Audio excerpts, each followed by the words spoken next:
Hello everyone, this is PMM Aviation. Thank you very much for tuning into this video. Today, I am showing you how to fly the Fenix Simulations Fenix A320. Please do not forget to like this video and subscribe to the channel if you are new. Without further ado, let's get started.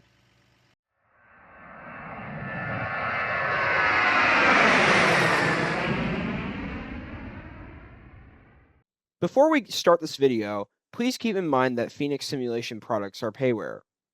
The Fenix A320 is $59.99 in the United States, $49.99 in euros, and can be purchased on the Fenix Simulations website. The website link will be left in the description for you to check out. I highly encourage you to purchase this aircraft since it is the most realistic Airbus A320 made for a simulator.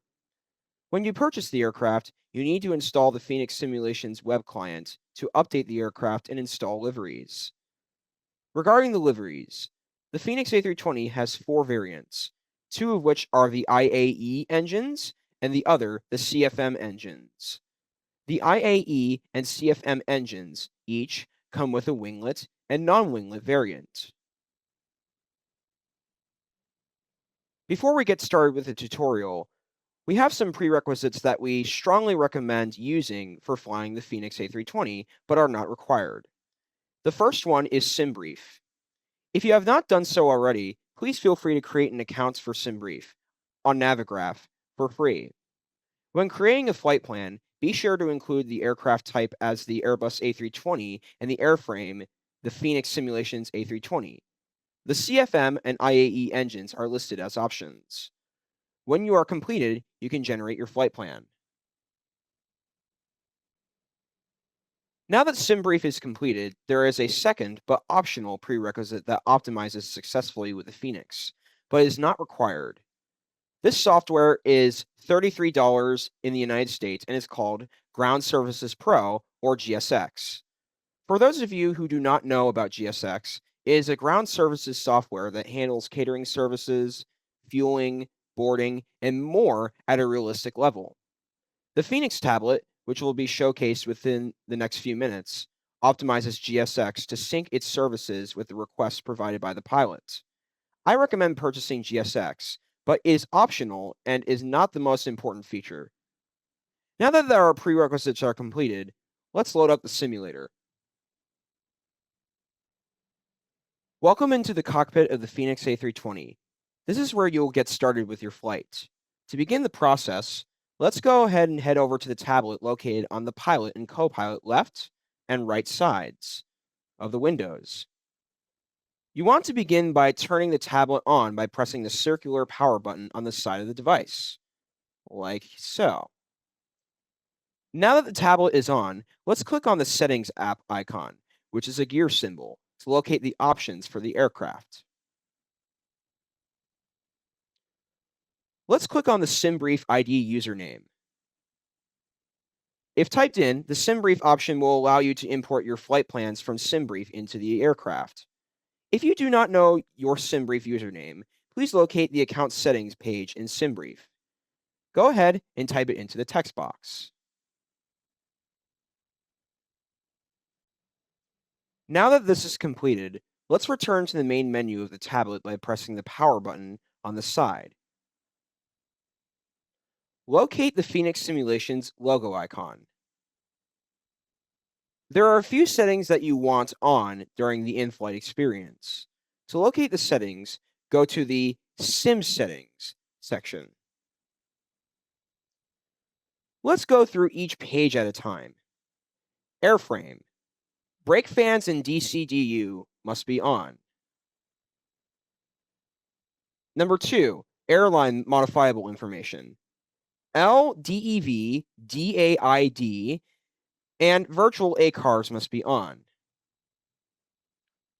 Number 3, cabin.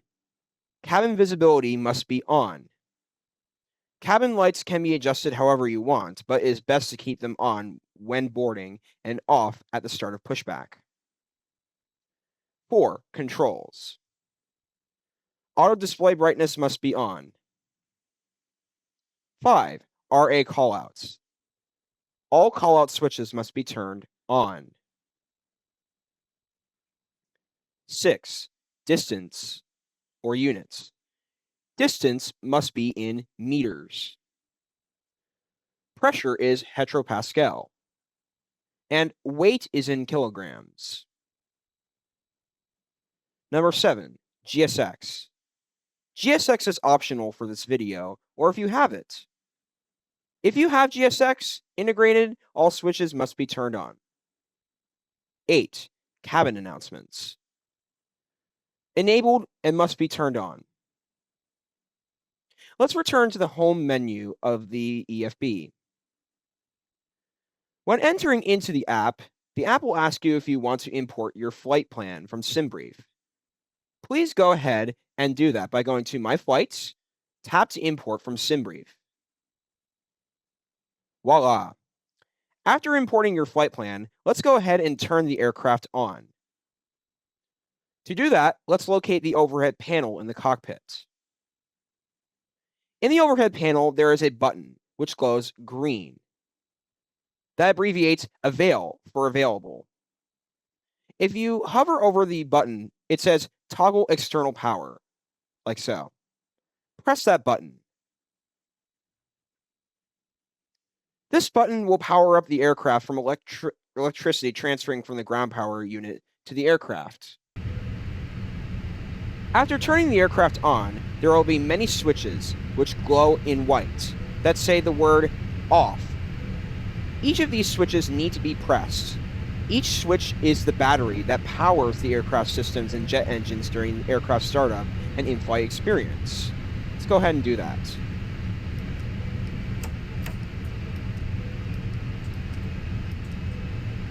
Those are all the fuel tanks. The overhead panel has a crew supply button located above the left wiper switch and under the oxygen section. You want to turn that on by clicking on it if the supply is labeled off. A couple more things located in the overhead panel. You might wonder why the navigation and altitude screens have red signs. This is because the navigation needs to align in the aircraft to optimize the plane's position and location. To do that, to turn it on, let's go to the top of the panel. There are switches which are called NAV or IR that need to be flipped to the middle. Press apply to this instruction to all three switches and turn them to the middle. There is one last switch that needs to be enabled right away. The navigation switch needs to be turned on so that air traffic control and other airplanes can see you, regardless if this is day or nighttime. Locate the bottom center of the overhead panel, left of the seatbelt switch, like so. The navigation lights are called nav and logo, are located above the taxi lights. Flip them up twice. Let's see what the switch did as a result. So you see on the edges of the aircraft, here we are walking outside or looking outside the cockpit. You see these red lights, the red light right here and the green light right here? These are the navigation lights when turned on. The navigation lights are especially useful for nighttime flights. Let's go back into the cockpit. Let's go back to the tablet and return to the Fenix app. Here you will see a set of buttons on the bottom of the screen. You want to press mass and balance in this section. You want to press load aircraft. There are a few ways to approach this. The first way, if you have GSX, you can press GSX boarding and refueling, which will automatically request the fuel truck, catering vehicles, and board the passengers with SimBrief integration. The second way, the GSX boarding only button will only board passengers and not fuel the aircraft. If you have GSX, you can go to the GSX menu and select request refueling. The third way, you can load the aircraft fuel and passengers via a realistic time frame, a fast time frame, or an instant time frame. This is the weight optimization completed. Let's allow the aircraft to fuel up and board passengers. While this is occurring, there are some more steps that can be completed. Why don't we go ahead and press real-time 25 minutes. You'll see that there are instruments and buttons such as altimeter, weather, altitude, and more.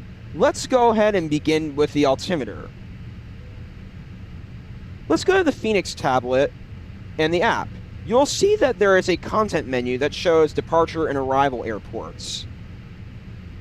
To the right of this content menu, let's go to My Flights. To the right of this content menu,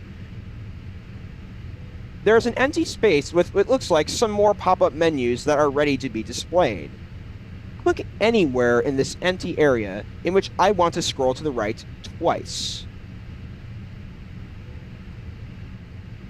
There will be a screen that says Airport ID METAR. This will display the winds, altimeter, airport temperature, and other weather information. There will be a button that says, for example, A29902 or Q1013. The A stands for altimeter. The Q stands for QNH if you're in Europe or international. And the numbers will be displayed from the current weather conditions. When you see and memorize the number, you want to go to the QNH switch in the aircraft located close to the altitude switch. If you are in the United States, you want the default to be 29.902 or 9. If you are anywhere else around the world, you want the default to be 1013, which is a QNH. There is a mini switch to move back and forth, which we'll show you in a second. So, according to our Atlanta METAR, our altimeter is 29902. So let's go to the altimeter. So this right here is your altimeter switch, which you can go back and forth. There's a mini switch to move back and forth like we just showed you, like this. Scroll the wheel up or down until you find the appropriate number provided by the tablet. So it was 29.92. The next thing you want to do is turn on your flight director. According to many sources on the web, the flight director directs the airplane to accurately follow the flight path provided in the airplane. You want to turn that on to have a smoother experience going from waypoint to waypoint. To do that, locate the FD button below the aircraft altimeter and turn that on, which it's already on already. We'll turn that off, turn that on. You can turn them on both sides if you want, but it is required on the pilot's side. Next to the altimeter is a button abbreviated CSTR, which means constraints. This button will provide specific instructions for the aircraft to follow altitude and speed restrictions provided by waypoints, standard instrument departures or SIDs, standard terminal arrival routes or STARS, or transitions. Unless the air traffic control mandates an altitude or speed, it is required to have this on. Let's press it. You do not have to press them on both sides, but it is required on the pilot's side. I'm going to do it anyway. There are two switches next to the QNH that are labeled ADF or VOR. According to many sources on the web, this enables the aircraft to receive radio frequencies from airport beacon transmitters. This switch, when turned on, can help the pilot and air traffic control communicate and apply practices more efficiently. There are two on each side. Flip them all to the right, to the VOR position.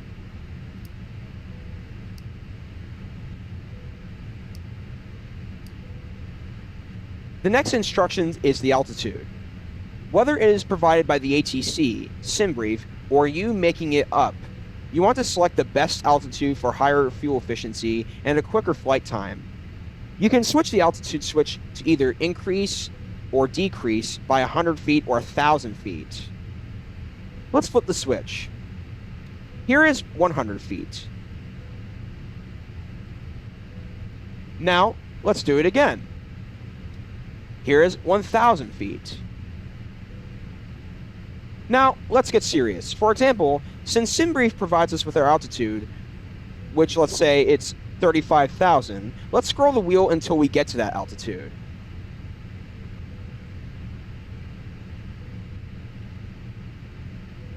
Fantastic. Let's go ahead and press down or up. The up is more of the constraints. But let's go ahead and go to the next section. Pressing up on the switch, not down. Down sends you directly to the altitude.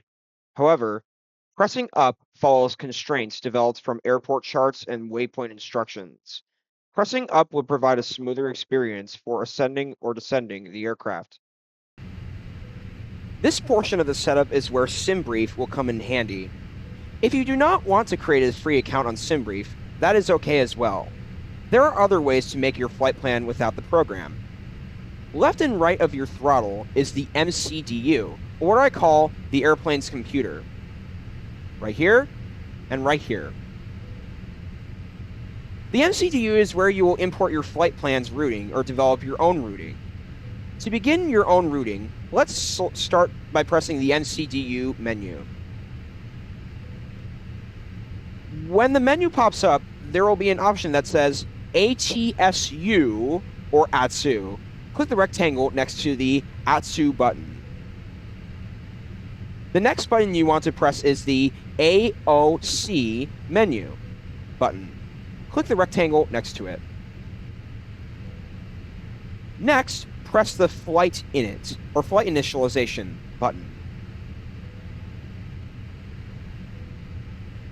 If you do not have a SimBrief account, you can type in the airport's 4-digit acronym into the departure and arrival boxes. Additionally, you can make up your own call sign, find an alternative airport if there are weather conditions, and determine your own arrival. Let's type in a sample departure and arrival. So for this flight, I'm going to do Atlanta, Hartsfield-Jackson to Washington, D.C., Reagan National Airport. So in the United States, it's going to be KATL to abbreviate Atlanta. And for our destination, it will be KDCA. Fantastic. Let's also go ahead and type in our alternative today. So the closest airport to Washington, DCA is Washington Dulles International Airport. So I'll just make that up. KIAD. Fantastic. And our flight number today, which I'm going to actually use a real-world routing, but you can all make this up if you want to. Delta Airlines, DAL, which is abbreviated in 3 ICAO codes, ICAO, DAL, 850. Fantastic. If you developed your flight plan on SimBrief, press the Init Data Require button. We won't do it here. This will automatically import your flight information from SimBrief. If not all fields are filled out, please reference your flight plan and fill in the boxes. Let's insert the climb and descend winds. So in your MCDU, you want to go to Init, and let's go to Wind. This will automatically import your flight information from SimBrief if you already have it. If not, all fields are filled out, please reference your flight plan and fill in the boxes. So, we will use a fun resource on the web called windy.com. Here is windy.com. It's a very fun weather app to use when determining winds and altimeter. In Atlanta, the wind is 230 degrees at 8 knots. See that right here? Fantastic. So we'll take that and put that into our MCDU. So let's go to our simulator, go onto the MCDU, 230, stroke 8, stroke 350. For the altitude. Altitudes come in abbreviations, by the way. So fantastic. If you wondered how I typed in the numbers, I used the keyboard below the MCDU screen. I separated the wind direction, knots, and altitude with slashes. The altitude was determined by the flight plan, while the wind directions were determined from windy.com. We will insert that wind, like so. Awesome. Now, for the purpose of the video, I won't instantly fill out a flight plan from SimBrief so that I can show non-SimBrief users how the real-world manual process works, but instead, I will do this manually in case there are users who don't have SimBrief, but will, right now, show a mini clip of how the SimBrief integration works automatically. To simply put, the SimBrief integration is really simple. You go to Atsu, AOC menu, flight init, and init data required.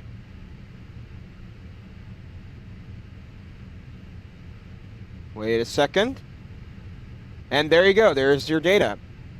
Then let's go to your init page, init requests. Wait a second for it to pop up.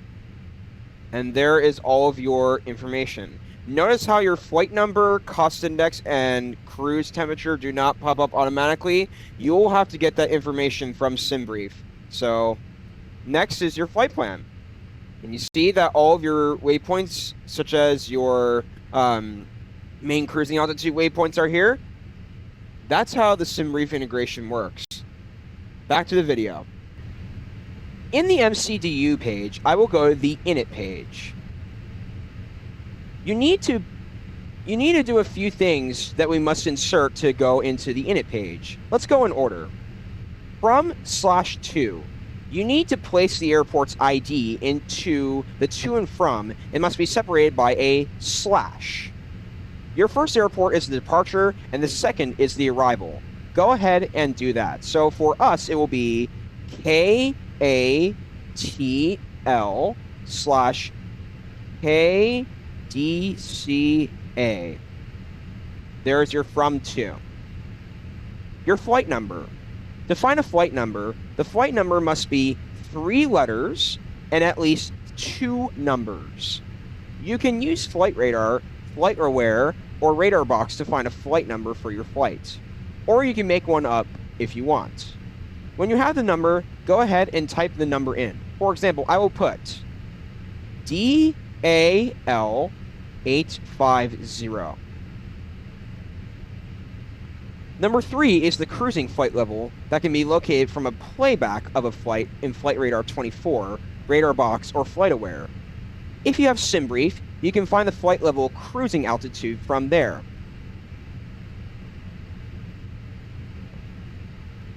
We'll type in 350 for our cruising flight level today. Once you have your flight level inserted, you want to type it into a 3-digit abbreviation like we just did. If your flight level is 35,000 feet, the aviation world knows it as 350 or FL, or flight level 350. When you have your altitude, go ahead, type it into your MCDU like we just did. If you are a SimBrief user, you can type in the cost index into the cost index box, but for non-SimBrief users, that is up to you. Once you type in your airport waypoints, flight number, and alternative destination, you want to press the FPLN, or Flight Plan button.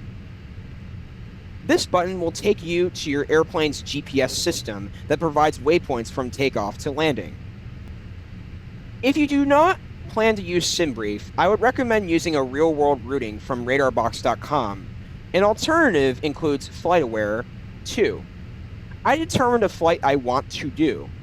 You want to go to Radar Box, go to the search options. Search for a to and from routing under more search options.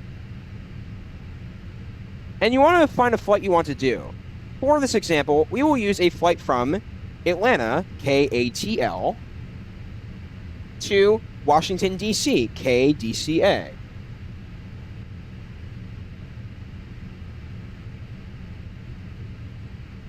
When you find the flight you want to go to the airplane's flight page. So let's do a little bit of searching here to find the Flight 850. All right, we have located the flight. Now, let's go to flight page. There is a content area called Flight Information. Scroll in this content area to find the ATC route. So here's the flight information or flight info. And let's go ahead and do a little bit of scrolling, and there you go. There's your flight information. KATL to KDCA. Fantastic. You want to reference the routing waypoints in your MCDU computer. Let's go ahead and head back to the simulator. Now that we are back in the simulator, let's go ahead and type in your waypoints. To begin, go to the flight plan or FPLN or flight plan button, which we're already on. This will display all of your details about your flight information. Let's press the departure airport code, KATL. For instance, this will be Atlanta, KATL. When clicking Atlanta, you want to click on the departure button to determine the runway that you will use for takeoff. So, how to do this? There are two ways to determine the runway. If you are not a SimBrief user, you can use resources like Flight Radar 24, Radar Box, or other flight tracking apps provided by the internet. So, let's go to the internet. Now that we are on Flight Radar, let's go ahead and determine our runway. So, let's take a look at the Atlanta traffic. Looks like they're coming in from the east. So, a more common runway that they're using today is probably runway, let's see, where this airplane departed from, or this one, right here. Looks like runway, does that say 27 right? So we'll go ahead and use 27 right in our simulator. So let's go back to the simulator, take a look at that. All right, so let's go ahead and locate 27 right on our set of information. Shows the distance or the size of the runway. So 27 right. All right. So now, here comes some specific instructions. So there will be a few waypoints that pop up as a result of the chosen runway. The first choice of waypoints is asking you about the airport's departure SID, or Standard Instrument Departure. According to the internet, a SID is a flight path with a set of waypoints from the airport to the main routing of the flight experienced during cruising altitude. This is where you will begin referencing Radar Box for your waypoints. So let's go to Radar Box very quickly and show you what I mean. Now, according to Radar Box, the first waypoint after Atlanta will be our SID. So this right here is JACCC2. So that is going to be your SID. Think of it as the second waypoint after your departure in Radar Box. So let's go find it in the MCDU. We'll go back to the sim and find that waypoint. JACCC2. Fantastic. Now, let's go back to Radar Box and find our transition. Now, let's find our transition in Radar Box. So, after the second waypoint of the Radar Box screen, Jack 2, it will be Kellen. That is your transition. The third waypoint on our information right here, or the second after the departure. So let's go back to the simulator and take a look at it. So let's go back to Microsoft Flight Simulator. Kellen 2 pops up. Fantastic. So we've got our insert button to press. Let's go ahead and press that. If the aircraft's rating pop up yellow as a result of departure waypoints, just press the insert button on the bottom right side of the computer. If the insert button does not pop up on your flight plan page, bypass this step. Voila! Your departure routing is completed. Now, you want to select your arrival routing. You want to reference Flight Radar to investigate the airport's current condition. Let's go to Flight Radar right now. So, let's go to Washington, DCA, for example. So now that we have the airport located, let's see what runway they're landing on. Oh, it looks like they're landing runway 19er today.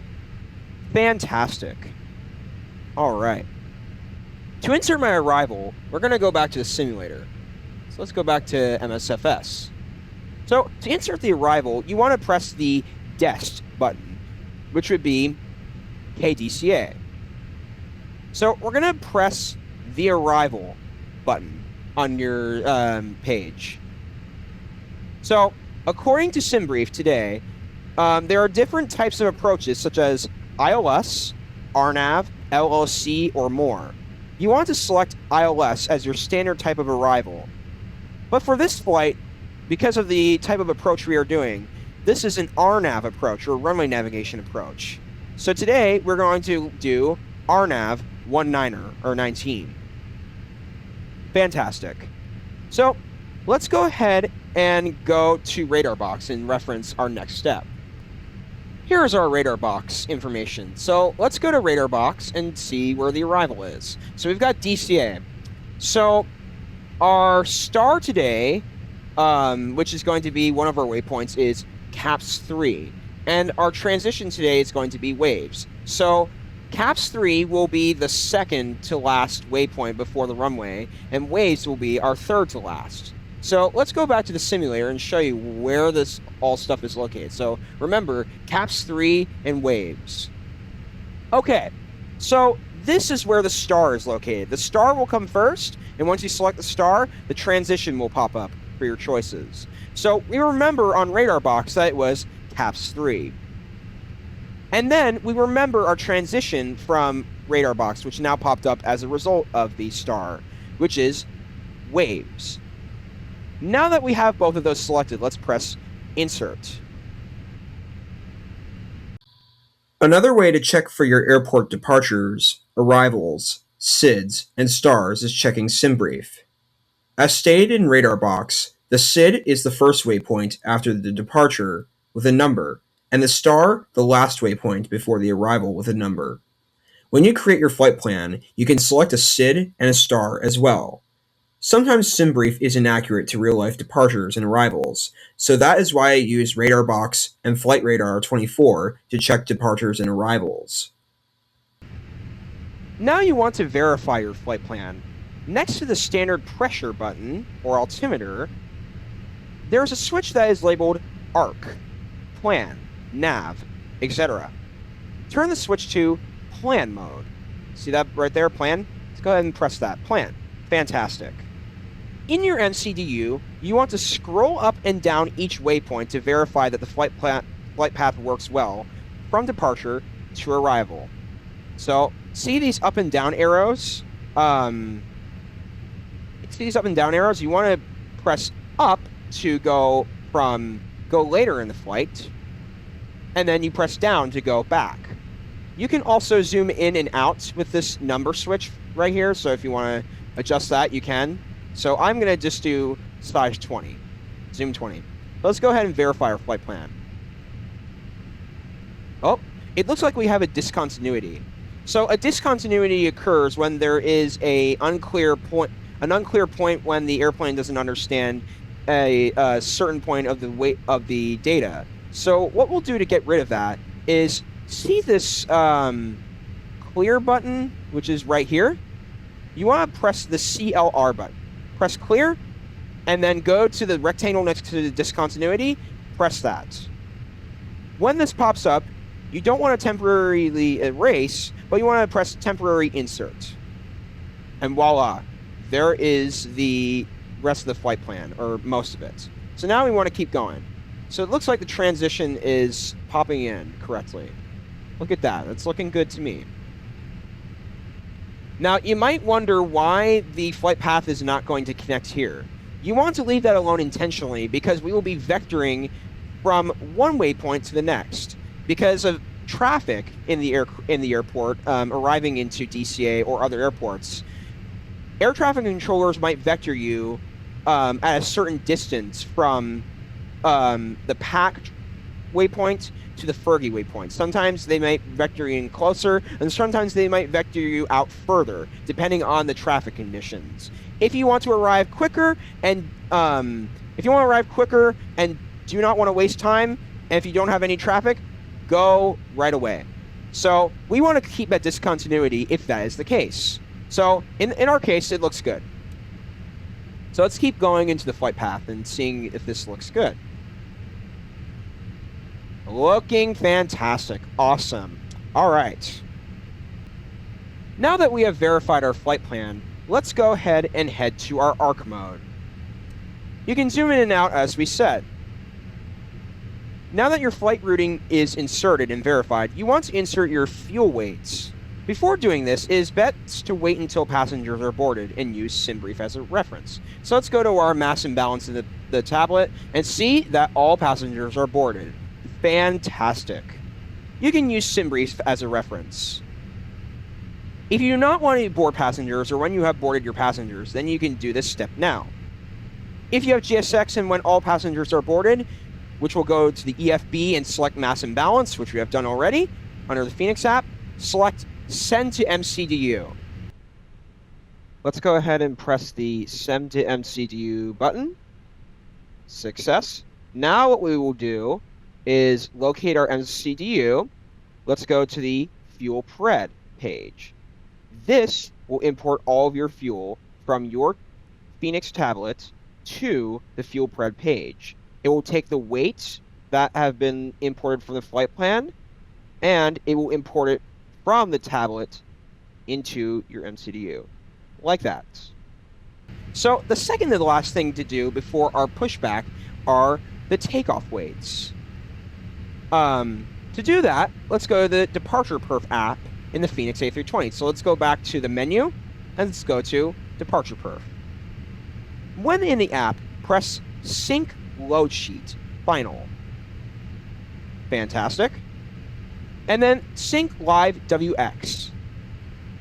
Fantastic, which means weather. This load sheet is calculated from the fuel and passenger weights. Additionally, the weather is synced from the real-world conditions. Now you want to press Calculate to gather the takeoff speed data. Once loaded in, you want to press Send to MCDU.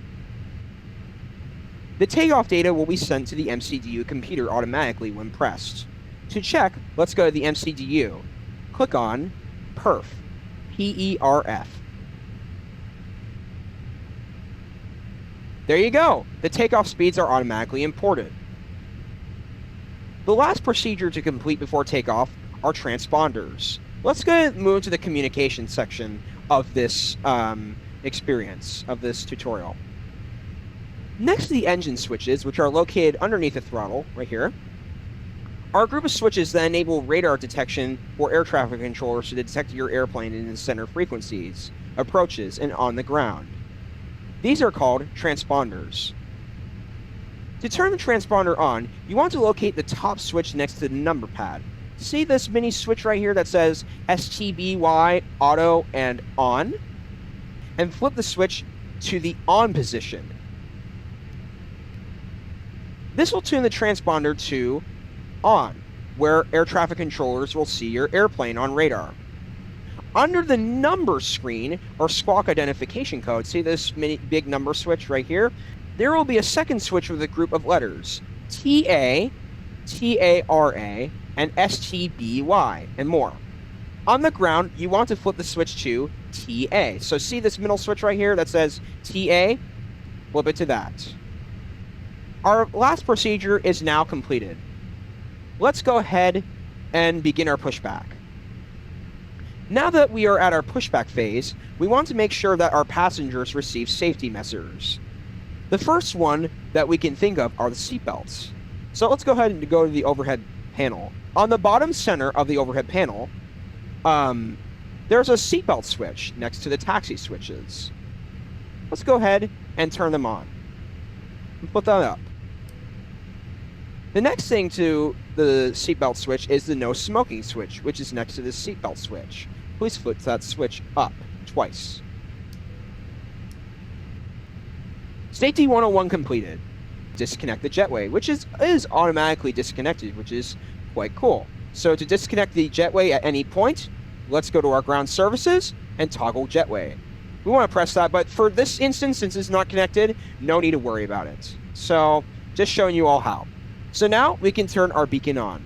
See the EXT, LT, and see these group of switches? You want to locate the beacon and press beacon.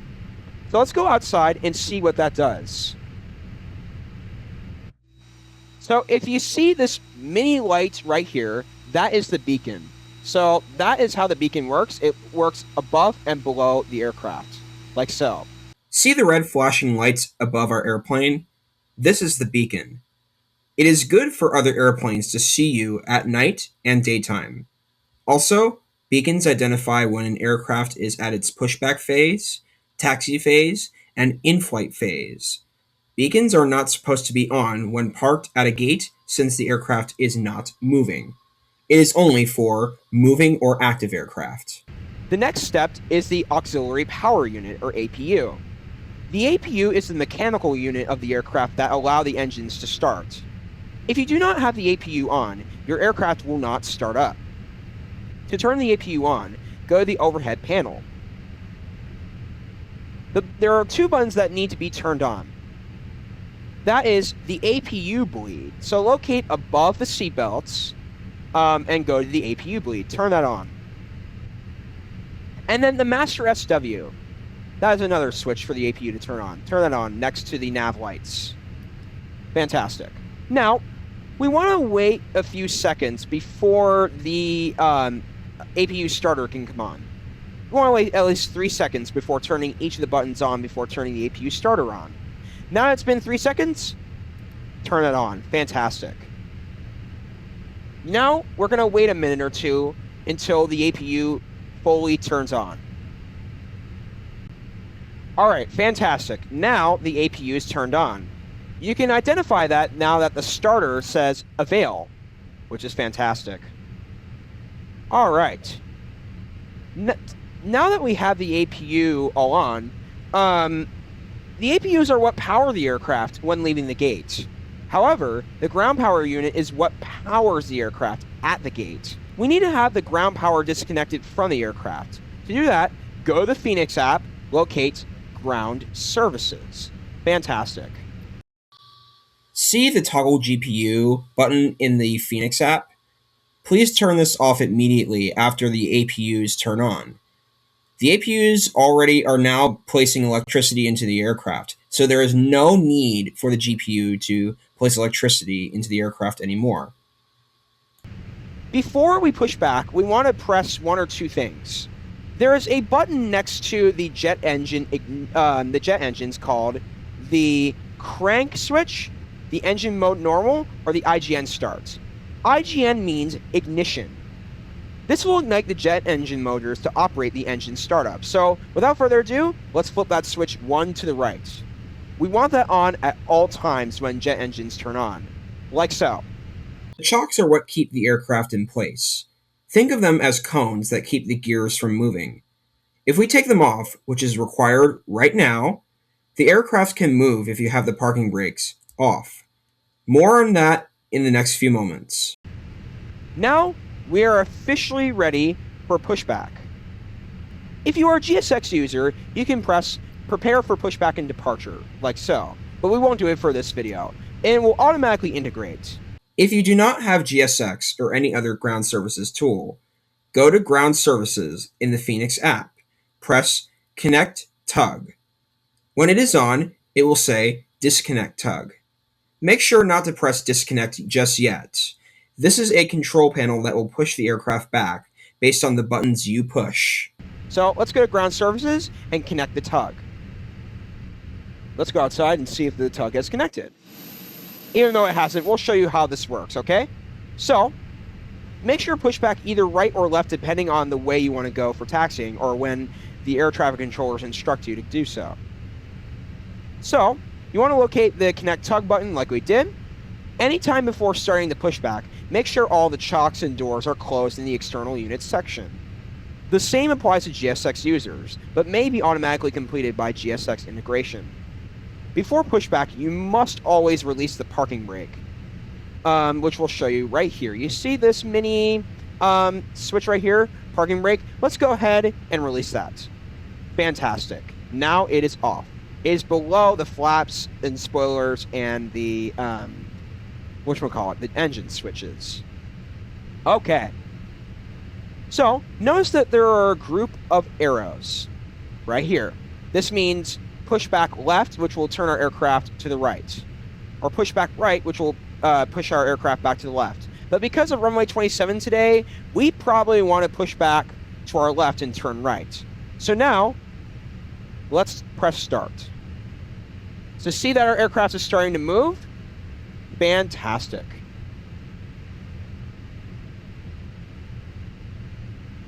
So let's go ahead and move our aircraft. Begin moving our aircraft. Let's go ahead and estimate where this is moving us so that we can get exactly and directly onto the taxiways. You want to try and be exactly on the taxiway when you taxi your aircraft. So it is best to kind of do some estimation. So looks like, see those green lights? Those are the taxiways. So we want to try and make it on that taxiway. So we're going to do a little bit of manual controlling. So while we're pushing back, it's best to turn on engine 1 to not waste time. So let's go ahead and turn engine 1 on. Always turn on engine 1 so that we can do our taxi, get out of here as soon as possible. Now we're going to press our left arrow, which we just did. See that? You can see that it's glowing, that we're now on the left arrow. So fantastic. All right. Great. All right, so we missed it a little bit. That's okay. And we're going to go ahead and stop the pushback because we have made it a good distance. All right. Now that we've pressed the stop the pushback button, let's go ahead and press the parking brakes so that we don't accidentally move with the jet engines turning on. Parking brakes must be turned on before taxiing.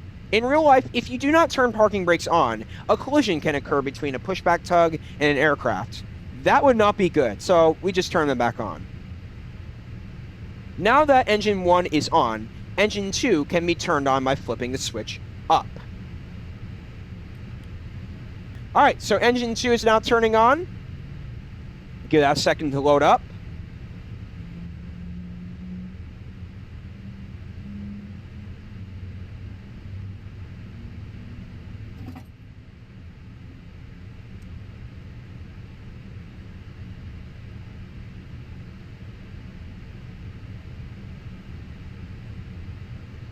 All right, fantastic. Both engines are now on.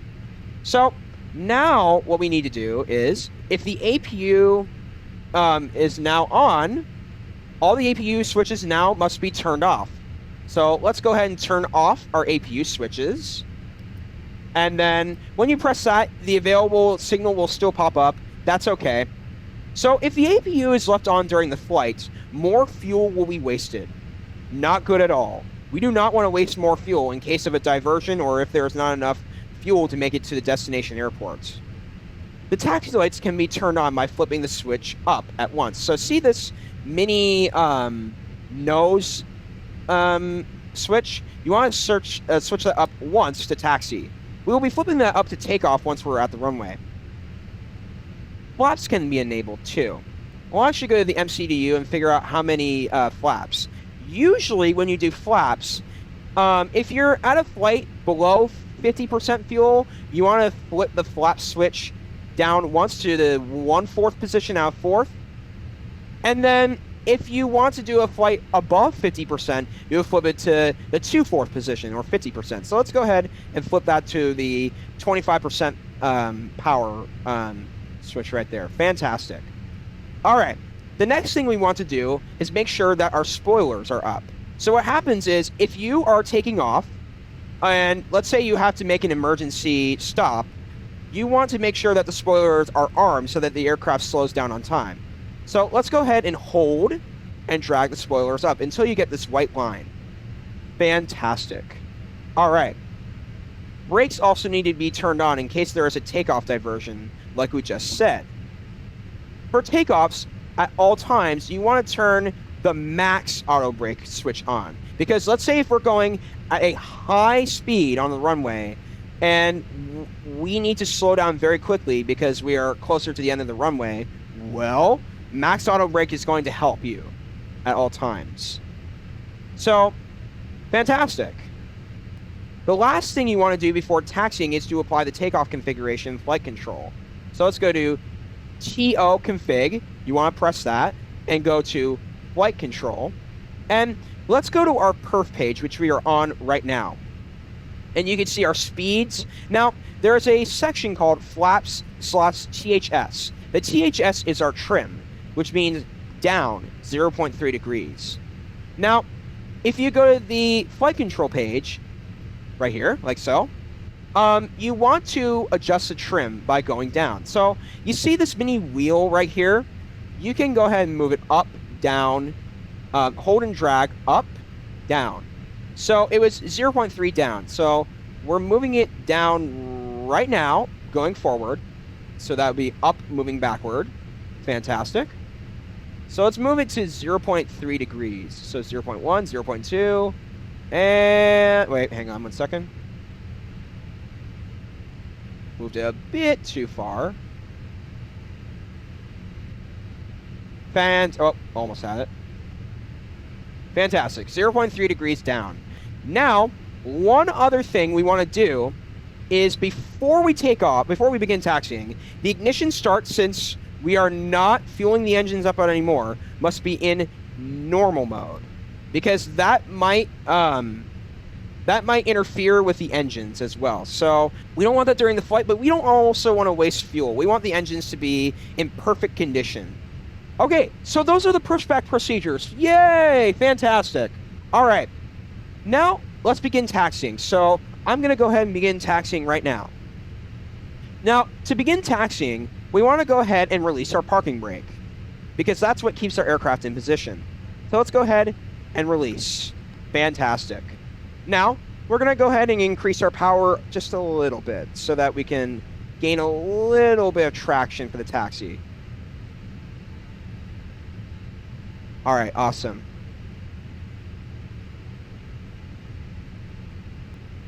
All right, everyone. Now we are almost lined up with the runway, so we are almost ready for takeoff. But there are a few things to do before we take off to the runway. So now I'm holding short. The first thing are the landing lights. Landing lights make the aircraft visible at nighttime when on final approach to land. They help the runways light up as well from the aircraft. Next to the taxi light, which is located right here, make sure both switches are flipped up twice. 1, 2. Fantastic. Secondly, the taxi lights must be flipped up a second time to go to the takeoff mode. See the taxi light that we did earlier? Flip that up to takeoff mode. Awesome. The second to last thing are the strobe lights. Next to the beacons, flip the switch up twice. So see the beacons right here? Strobes. Fantastic. Flip that up twice. All right. The strobes blink every few seconds to allow other aircraft and air traffic controllers to identify that an aircraft is present. These must be on whenever crossing a runway at all times. So regardless if you're taking off, landing, or just taxiing, strobes must be on the runway. So see these white blinking lights right here that are blinking on the taxiway? Those are your strobes. Fantastic. Lastly, the pack switches. Pack switches, which are automatically turned on, are switches that provide air and oxygen to the cabin and passengers. Pack switches must be turned off for takeoff to increase jet engine performance for a smoother takeoff. Now that pack switches are on, let's go ahead and turn them off. So, see the strobe light? You want to locate the area called Pack 1. You want to turn that Pack 1 off. Awesome. Now, on the opposite side, there is a button that says Pack 2. You want to turn that off. Like so. Fantastic. So both pack switches are off. Another thing that we want to do before our takeoff is to turn our TA switch from TA to TA/RA. This will help avoid collisions with other traffic in the aircraft and show you and tell you when traffics are available via callouts. The aircraft will echo traffic, traffic, traffic in case there is any traffic nearby. Very useful tool. So now, let's go ahead and line up on the runway.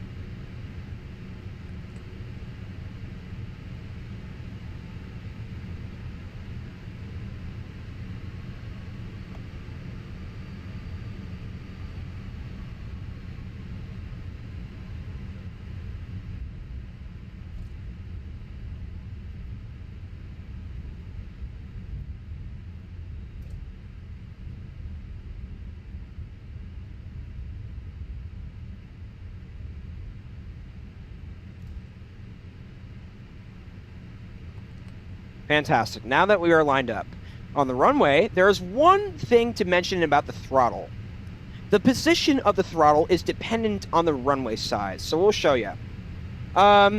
If on a smaller runway, full throttle must be applied, like that. The position of the throttle is dependent on a larger runway. If on a larger runway, flex mode, like that. Okay? For this runway, we're going to do flex because of how big it is. Atlanta is a big runway. So if you're on a smaller runway like DCA, you want to do full throttle climb mode. All right, so here's what we want to do when taking off. We want to increase our throttle to approximately 40% power. After we do that, we want to press this mini switch called Chrono. That will time our flights, because we want accurate flight timings as well. So without further ado, let's go ahead and release our parking brake. Begin our moving. Go ahead and go to 40% power.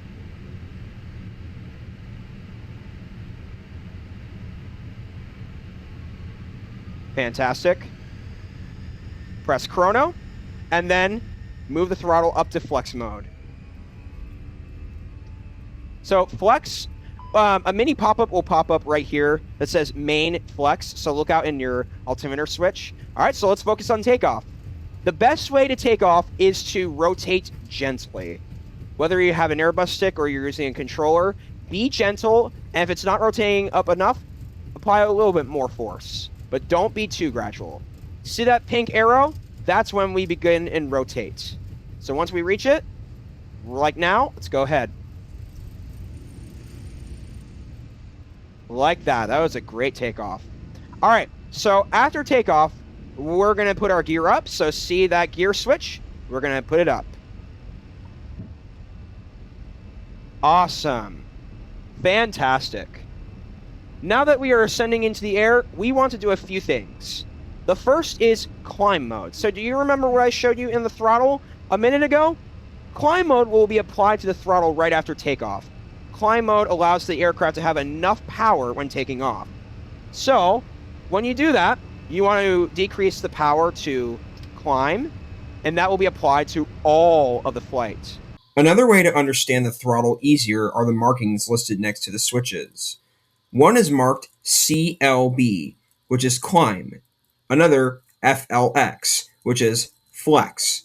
And the last one, toga, which means full throttle. So we're going to make a turn to follow the waypoint a little bit. Fantastic. Okay. You want to also turn climb mode on to keep the aircraft steady and have a steady climb and approach during the phases as well. So that is kind of why we want to do that. The second thing is the auto throttle button. So now that that's on, let's say if we wanted to turn that off, you turn it off. If it's not on, you press it to turn on. Fantastic. All right. Now, what we're going to do is put our flaps up. After 2,000 feet, we want to automatically put our flaps up. So with my throttle quadrant, I just went from here to here. Fantastic. All right. A couple other things. Spoiler can be disarmed. When you disarm the spoiler, make sure you hold and drag the spoiler switch and make sure that the white line is no longer showing. Auto brake max can be disarmed, which it already is. Fantastic. You want to disarm those because it's unnecessary to keep it on during the flight. So fantastic. A couple of other things you want to do are turn off your lights that are that are only functional for ground. So like the takeoff lights and the taxi lights, don't need them on for now because we're in the air. Strobes you want to keep on. Packs need to come on so that the passengers can breathe.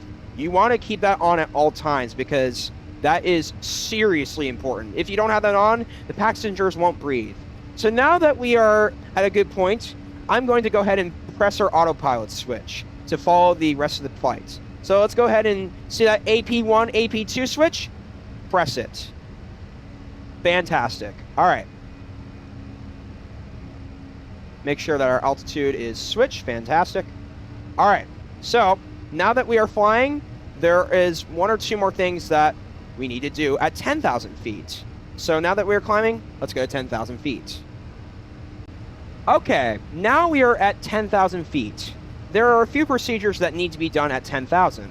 Okay, so now we want to go and turn our landing lights off.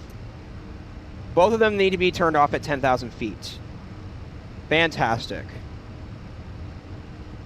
And that's our procedures at 10,000 feet. So let's go ahead and show you what's at 18,000 feet and 20,000 feet. We are now at 18,000 feet. When you get to 18,000 feet, This is where, in the United States, standard pressure must be engaged to keep the aircraft on profile when ascending or descending. In Europe, Asia, and all over the world, it is called the QNH. QNH. If anywhere in the world excepted for the United States, the QNH must be engaged at 5,000 feet or at a lower altitude or higher at about 10,000 feet. In your vertical speed monitor, where your altitude is listed and is changing, there is a sensor that blinks. The sensor says STD, or QNH 2992. See that mini blinking signal? You want to go ahead and head to your altimeter. Remember when we demonstrated how to change the QNH altimeter earlier in the video? It's time to press the button. So, go ahead and head to the button, the bottom of the button, not the top, the bottom. Go ahead and press the button down until it says STD. Let's go ahead and do that on each side. Now, each side is not required. However, I do recommend that you do it. Fantastic. And in some aircraft, and for the Fenix and the IAEs, there might be another barometer switch where you just have to press the button that says STD. All right. Fantastic. I do want to also make sure I do switch that to be consistent. Fantastic. Okay. So now we need to turn the seatbelt off since we're at 20,000 feet. When you're at 20,000 feet, seatbelts must come off. So when you press seatbelts, when you find the seatbelt switch, go ahead and drag it down. And keep the no smoking signs on since it could harm the aircraft. And this is a tiny touch that I like to do, but you see this calls switch next to the wiper, above the wiper, and above the strobes. You want to press all. Like that. So that you all can call to the cockpit. So, those are the takeoff procedures completed, everyone. When you reach top of descent, I do want to also bring up something. When you're on the map, you see this mini blue arrow that is facing upright diagonal. And it is along our waypoint. So, this right here means, is an indication when you will reach your cruising altitude at first. And once you get there, you will be cruising for the rest of the flight at your altitude. Let's say for us, 350, we will be cruising at 350, starting at this arrow. So, just a cool feature that the Airbus A320 Fenix has. So, awesome. So, those are the takeoff procedures complete. You are all good to go until arrival. While we're in cruising mode, I wanted to show you all a few more things before we get to our top of descent procedures. You might be wondering, why is it so dark in the cockpit? Well, there are some ways to fix that. So, if we go to the overhead panel near the seatbelt switches, there's this overhead integ button, which increases the luminosity and brightness of the labels of each switch. But then, there is a major switch that you want to pay attention to. The INT light, or the dome light. This turns on a light, back here somewhere, and lights up the entire cockpit. So, let's go ahead and switch the dome light on to moderate brightness, which that does moderate, and then full brightness, which does very bright. You all might want to pay attention to those features. A couple of other cool features that I've experienced on the Fenix as well. The floodlight. This floodlight turns on a light right by the parking brake. So if we take a look, it kind of turns on, but then the integral lights turn on the light up switches for all of these switches. Pretty cool, isn't it? The floodlight, this is what turns on the entire parking brake area to be lit up. Something else pretty cool, if you wanted to pull out a tray table, pretty cool feature, isn't it? You can pull out a tray table, and unfortunately in the Fenix A320 you can't do that. You can't get a mouse out, but in the A350, any built A350 you can. Under our navigation switches, there are ways to increase and decrease the autopilot switch and mode brightness swabs up there. And then you can turn down the map brightness. Let's say you see this map You see this map right here? The light, the luminosity or the lighting around that map will increase if you turn that switch on. Pretty cool. Over here as well, there should be one. There you go. See, you can turn that on and off, or turn it down, turn it back up. I'm going to keep it up because we want to keep that up. Another cool feature is the terrain on ND, and this turns on a projection of the current terrain on the live map. So you can see we are in the East Coast, and this is the border of North Carolina and Virginia coming up here in the Chesapeake Bay. And that is a version of the map projecting land. But then there's this blue stuff out here. That's the ocean. So there you go. Some cool features that I want to show you all of the Fenix. I think you all might like it and might want to play around and customize with your in-flight experience. You all might like it. All right, ladies and gentlemen, now it's time to begin our landing procedures. There are quite a few things to do before descending the aircraft. We need to import the weather information into the aircraft's perf page. Let's start by going to the perf page and scrolling 2 pages to the right. So let's go to our MCDU and click on the perf page, correct? Fantastic. You want to click on the button that says next phase, which means going over to the next page. You can do the same thing for previous page, but since we want to go 2 pages over, we're going to go next phase. Okay.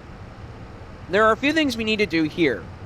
We need to import the weather information into the aircraft's perf page. We need to allow the aircraft to interpret the weather conditions for our arrival. You might ask, how do we acquire the information for the weather? It's pretty simple. Remember at the beginning of the video when we showed you the meta information for the departure airport in the Fenix app? Well, if you go to the Fenix app and scroll over twice from the imported flight plan, that is where you'll find it. Make sure to press the arrival button on the MEDAR, ARR, before proceeding. Okay, here's where the weather information is located. I know there are quite a few numbers that seem confusing to interpret, but we'll make it easier for you to identify. See the number that has a KT or knots right after it? Let me show you right here with my mouse. Those are the winds for the arrival airport. To insert them into your perf page, which is right here, 00000 knots, you want to type in the first 3 numbers and then a slash. 000 slash 000. And put that in your wind. Fantastic. Go ahead and type that in. The altimeter QNH is next. The next, near the wind is a number that begins with an A. Let me show you with my mouse cursor. See this number that says 2975 with the A? You want to type that into your QNH. So we're going to do it like this, 2975. Fantastic. So we don't have to do a decimal point since we'll automatically add it. 2975. And then you want to put that in your QNH tab. Fantastic. All right. So let's also go ahead and change our altimeter to get the descending profile on descent. If you don't go ahead and do that, what happens is the aircraft will not descend on time and will not follow the constraints properly. So the altimeter is 2975. Fantastic. And we're going to do that on both sides too. And when you go ahead and take the altimeter off to reset this, you want to put it back on since we're not at 18,000. So take it off, make the change. Fantastic. Then reset it. Good. Okay. Awesome. Now that the altimeters are changed, let's press back down on the switches. Left of the altimeter is the airport's current temperature in the tablet. So if you see the altimeter, it would be 7 degrees / 4. So let's put in our tablet. It's a 07/04 right here. We're going to put in 07 and then put that in the temp button, which will pop up as 7 degrees. That is your weather information completed.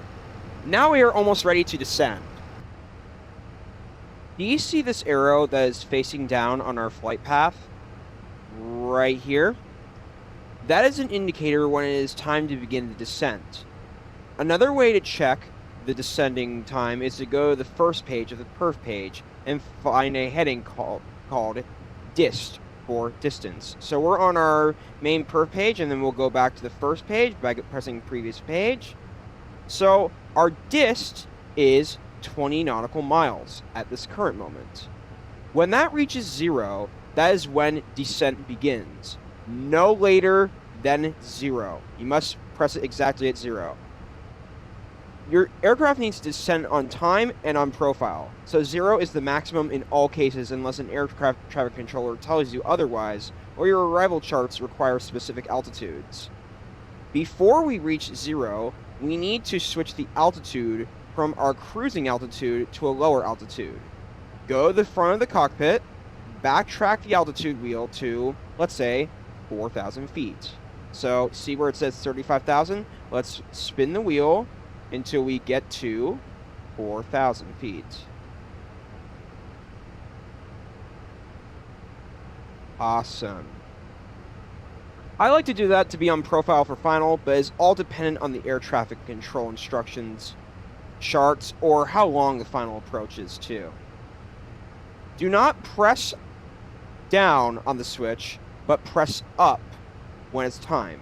It follows constraints more accurately. So we are getting close to that top of descent button. So we are at 11 distance. When we are at 0, once I said, that is when we are going to be pressing that switch. So we'll wait just a second until this arrow right here comes right under our aircraft. See, it's going to be moving very slowly. Let's go ahead and zoom in so I can show you all how an accurate viewpoint of this. So, see the arrow, how it's slowly moving toward us? Once our aircraft overrides the arrow, that's when we're going to press 0. And once that arrow goes right underneath our aircraft, alrighty, right now, awesome. Let's go ahead and press up, not down. Alright, ladies and gentlemen, we have reached 18,000 feet, and this is where we disengage standard pressure. Okay, so a couple of things to clarify.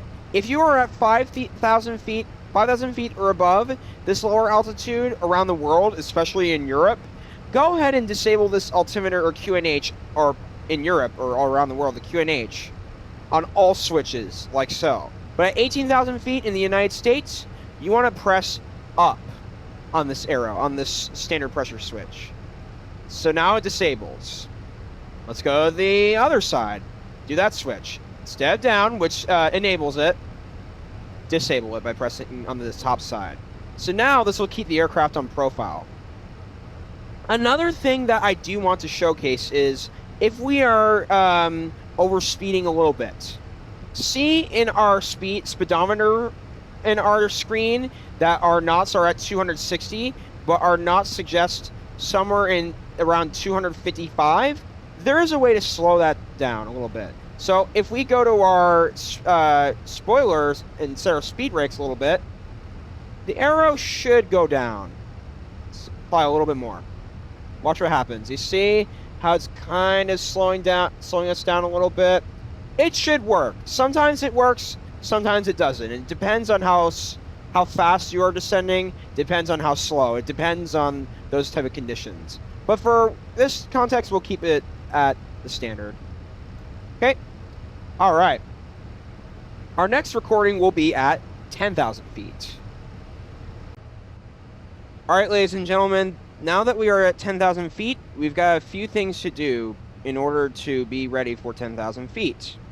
The first thing that we need to do is turn on the seatbelts. So make sure that the seatbelt switch is flipped up. Like that. I recommend going under the calls and pressing the all so that you can hear the beep. Like so. The second are the landing lights. Landing lights at all times must be turned on at 10,000 feet. So let's go ahead and flip both of them up. Like that. Flip them up twice just to make sure. The third thing are the taxi lights. Taxi lights must be on at 10,000 feet at all times when arriving into an airport. So instead of flipping it up twice, flip it up once. Awesome. The last thing that needs to be turned on at 10,000 feet are the runway turn-off lights. So they need to be flipped to the on position at 10,000 feet. So let's go ahead and do that now. Like so. All right, awesome. So that is the procedure at 10,000 feet. We will see you all at 5,000 feet.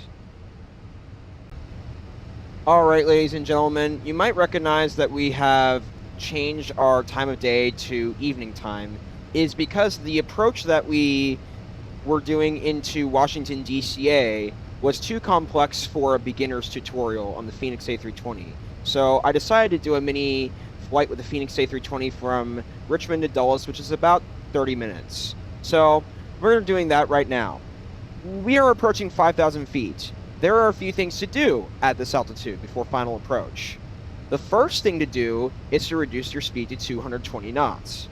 To do that, see the wheel under the heading that says Mach or SPD? Well, you want to scroll the wheel down until to the published MCDU speed constraints, whether that's 220 or 210. When there, go to the bottom of the wheel and press down. So we'll go to our flight plan portion of the flight. It currently says 250, but it really is hard to tell. But usually at 5,000 feet, you want to be at 220 knots. So we're going to scroll the wheel down and go to 220 knots. And then what you want to do is you want to go to the bottom of the wheel, not the top, the bottom, and press down. Fantastic. And now our speed will go down to 220 knots. Now, the type of approach that we are doing is a little bit complex, but is actually quite simple when I start thinking about it like this. This approach that we're doing is called a vector approach. So you see how, let's zoom out a little bit so I can show you all. See how the line continues going and then there is a new line that just appears out of nowhere? That is because we have to vector into the airport. Vectoring are headings that you need to follow from heading switch after the airspeed switch that indicates HDG, or heading, but is not needed for all ILS approaches, depending on the airport. Some have a straight-in ILS into your arrival, but if your airport needs a vector, you turn in at the heading switch, the aircraft left or right in the ILS approach at the beginning of a star, but sometimes stars are longer than usual. So the direction you want to be turning into an ILS is the second waypoint at 3,000 or 2,000 feet. If you turn on the first waypoint, it could cause a sharp turn with not enough time to get flaps and speed set on time. You can do this yourself or when ATC guides you to get there if flying on an ATC program. We need to also engage our flaps. Notice we're a little bit late, but that's okay. For 5,000, do this at all times at 5,000. We need to engage flap 1. So now, go to flap 1. Fantastic. Awesome. That would have to be at 240 knots, flap 1. Flaps 2 go down at 200 knots. The spoilers need to be armed. So, while we're doing that, let's go ahead and zoom into our map, make sure that we're on time. Awesome. The spoilers need to be armed for final approach. So let's locate the spoiler right now. Hold and drag the spoiler by pressing it up until you see that white line pop up. Finally, we need to arm the auto brakes. You will need to reference flight radar or a map of the airport to determine the runway size. The runway size will determine the amount of auto brake that needs to be applied. Since we are landing on a medium to large runway, we want auto brake medium on. Remember where the auto brake switches were when we applied them before our taxi out of our departure? This auto brake category right here, we're going to press medium. If you are landing on a small runway, just use medium. So, we're going to go ahead and go down to speed 200 right now so that we can slow down for a vector. Fantastic. Awesome, awesome, awesome.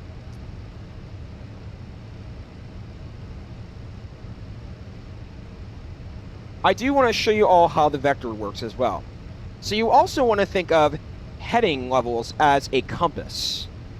A compass goes north to south, and there are different directions on a compass, like north, south, east, west, southwest, northwest, north, southwest, south, southeast, etc. But you want to think of heading levels also as specific directions indicated by 1 inch left or right. So if you see this, if we go to heading level 14 from 13, see that arrow that just moved a tiny bit? That means we're going to go 1 tiny increment to the right. Okay. We're now going to descend down to 3,000 to get ready for our vector. So let's go down to 3,000.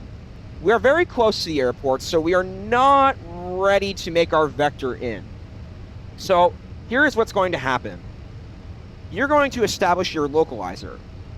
When you establish your localizer, it means that the airplane will capture the direction of the main navigation coming into the final approach. So you'll see what happens. Now that we are low enough, or almost low enough, we're going to wait a second. All right, so here's how we're going to do this.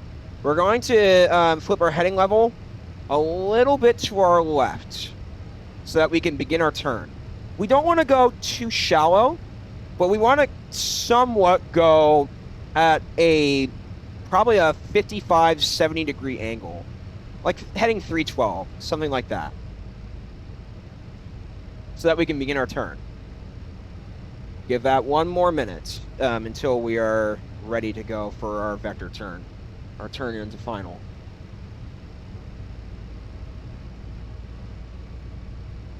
Just give it 1 more minute.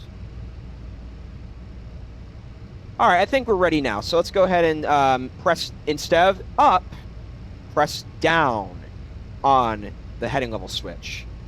Now, localizer will capture, and it will detect the flight path coming into the ILS approach. And what will happen is the ILS approach will automatically direct the aircraft in. So that's how the vectoring works. Now we can go ahead and turn a little bit more inward. We want to keep turning until we are lined up with that final approach area, okay? You all may have noticed that I turned my aircraft's speed down to 180 knots. I will admit that was a mistake I made in this video and made it the change too early. So instead, what I want you to do is flip to 180 knots while you are on vector to final, or as soon as you get on to final approach. That is when you turn on 180 knots. So we want to go ahead and go 2,000 or 1,700. Go ahead. Fantastic. So we can follow that constraint. All right, now we can establish our LOC. See this LOC button right here? That is the localizer. So you want to turn that on when you're doing a vector into final. Fantastic. 2,500. There's our indicator.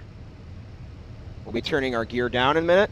All right, so now we're on almost final approach, so we'll go ahead and do a couple of things. We want to reduce our speed so we can get to... we want to be slow enough for final coming in. Localizer should establish in just a second, so it will take a second like that. So localizer has now been established. At 2,500 feet, we want to put our gear down. Like that. Now, here are a couple things to do. Autopilot approach must be engaged so that the aircraft can establish local glide slope. This is going to place you onto final approach into a smooth and steady rate. So, see this arrow located right here? there will be a pink diamond that will shows up here momentarily. So, autopilot approach must be turned on. The autopilot approach will descend the aircraft within the glide slope and will override the aircraft's altitude when at an appropriate distance from the airport. So, any second now, there should be a pink diamond that pops up. All right, now the pink diamond is showing up. See this mini pink diamond on your glide slope switch or on your landing speed switch?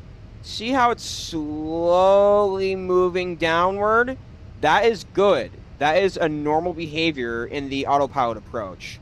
When this diamond reaches the yellow center bar, that means you are on glide slope, and the aircraft will automatically descend itself following that imaginary glide slope path into the runway.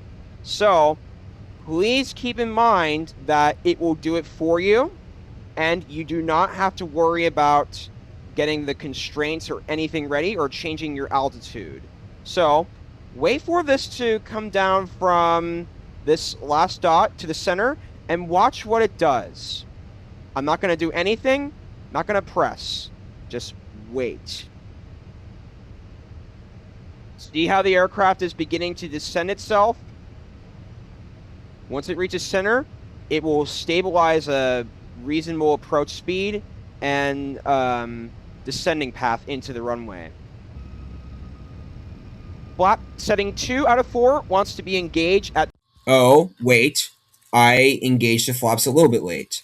Flaps 2 out of 4 must be engaged on final approach as soon as you get onto final approach. All right, we also want to set flap 3. Find our final approach speed, so if we go to our perf page... You could adjust the speed the way how I apply the knob for landing, but know of an easier way to adjust speeds. See this activate approach phase button? When you press that, it will turn yellow and ask you to confirm or insert the option. You want to do this when you get on final approach to the runway. This will automatically reduce your speed without you having to guess. When I find the final approach speed, or the VAPP in one moment in the perf page, the approach phase will adjust to this speed.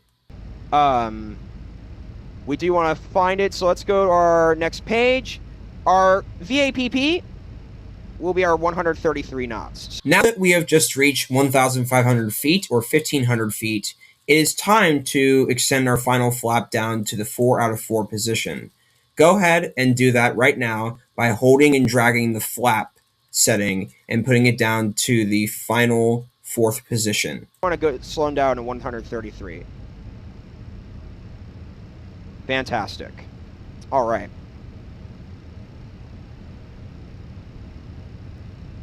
So a couple of things when landing. You want to disconnect autopilot when the 1,000 feet call out is called out, and you want to do a gentle flare at 30 feet.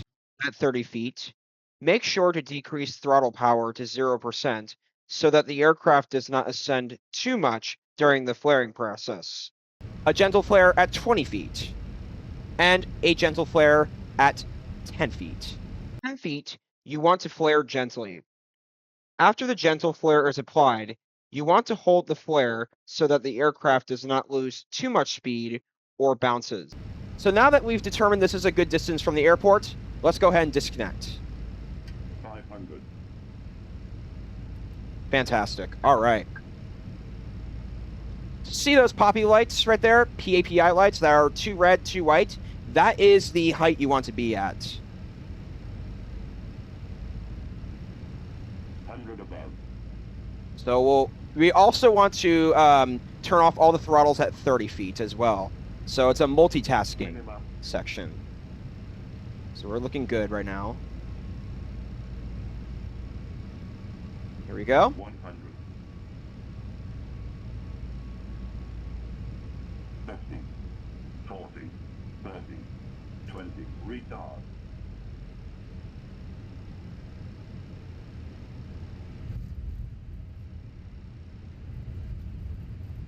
And there we go. We are down.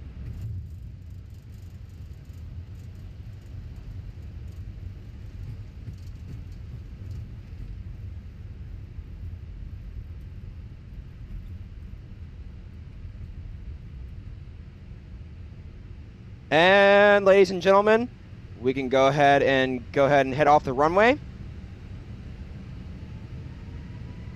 You also want to do this mini thing, everyone, so that you all know. Try and turn off the auto brakes when you get off of the runway as well. So that might be a good thing to do. All right, let's go ahead and taxi off the runway. There are a few things to do. Now that we are exiting the runway, we want to turn off the landing lights. So let's go ahead and do that. Reference how we turn the APU on as well. We want to make sure that the APU is turned on and connected for coming into the gate. So to do that, let's go ahead and do our 3 APU switches. Fantastic. We also want to have our runway lights turned off. That's fantastic. All right. And we also want to have our strobes off. So now that, since we're not crossing a runway, we can turn them off. Like so. Awesome. So now we'll wait for our APUs to turn on and go ahead and taxi in. All right, ladies and gentlemen, now we're going to park into a gate, but one thing we need to do before parking at the gate is turning off your taxi lights so that the crew on the ground do not get irritated by the lights. Let's go ahead and find a gate like that. We'll use that gate right there. Go ahead and make a right-hand turn. Another thing that you want to do when you turn into a gate is come in really slow, about 1 to 2 knots, okay? So let's go ahead, come in very slow. We're going to make a sharp turn.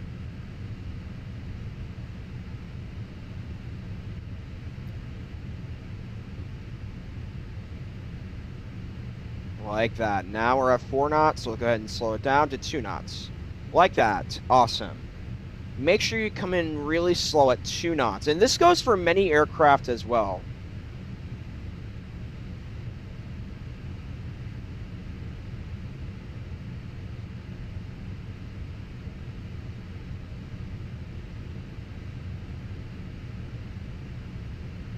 Awesome. See that? See how we're centered as well?